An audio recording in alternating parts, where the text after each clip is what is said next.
Wajib kena datang tempat ni kalau korang nak balik hari.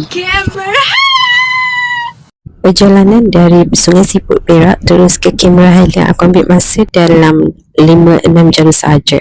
Okey, ni aku tak ada video pula, tapi aku boleh tunjuk korang gambar ni, view garden. Okey, sekarang kita nak masuk dekat TF. Ini dekat QR Garden.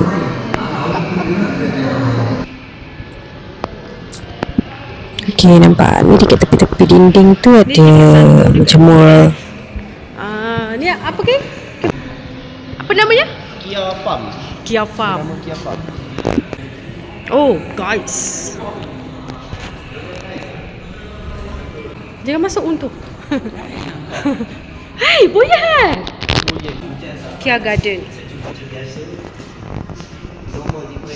Kira TF dekat bahagian atas. Ya, korang kena naik ke atas ni. Dekat dalam ni banyak juga.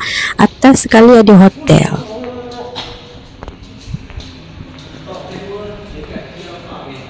Depan tu kafe untuk korang lepak-lepak kan. OOTD kejap.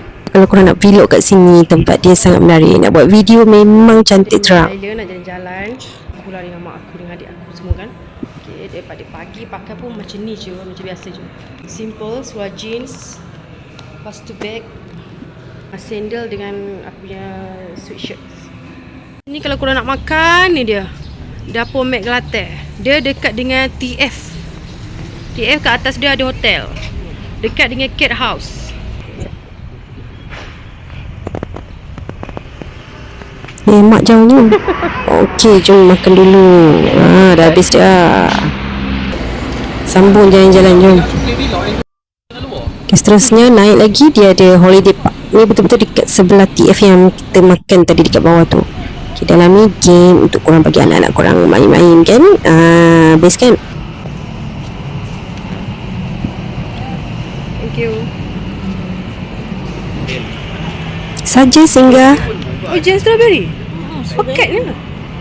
Nak beli coklat, beli aiskrim. Sedap dia. Aku dah grab 2 terus. Yes, coklat 6.5. Cactus Point. Kat sini tempat korang kalau nak bagi mak korang beli pokok bunga kan. Sini memang nursery yang sangat besar guys. So korang wajib kena berhenti kat sini kalau korang bawa mak korang atau korang sendiri nak beli bunga. Sini macam-macam bunga dia. Harga dia pun murah sangat-sangat. Wah, cantik bunga. Korang bayangkan rose yang besar-besar macam adik aku bawa tu RM15 je. Cantik-cantik guys. Tak lawa warna dia hijau.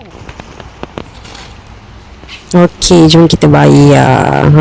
Itu je. Cara packaging dia pun cantik je. Dia tak bekas tau. Okey, seterusnya kita jalan dekat Agro Market. Kat sini ada food court, ada jualan. Nampak buah, sayur, baju. Yang paling wajib sekali kena beli baju t-shirt yang ada Cameron Highland. Barulah nampak yang kita ni datang Cameron Highland kan. Okey, harga dia pun murah je. Boleh tahan 30-40 sehelai. Yang offer pun ada juga RM20 je.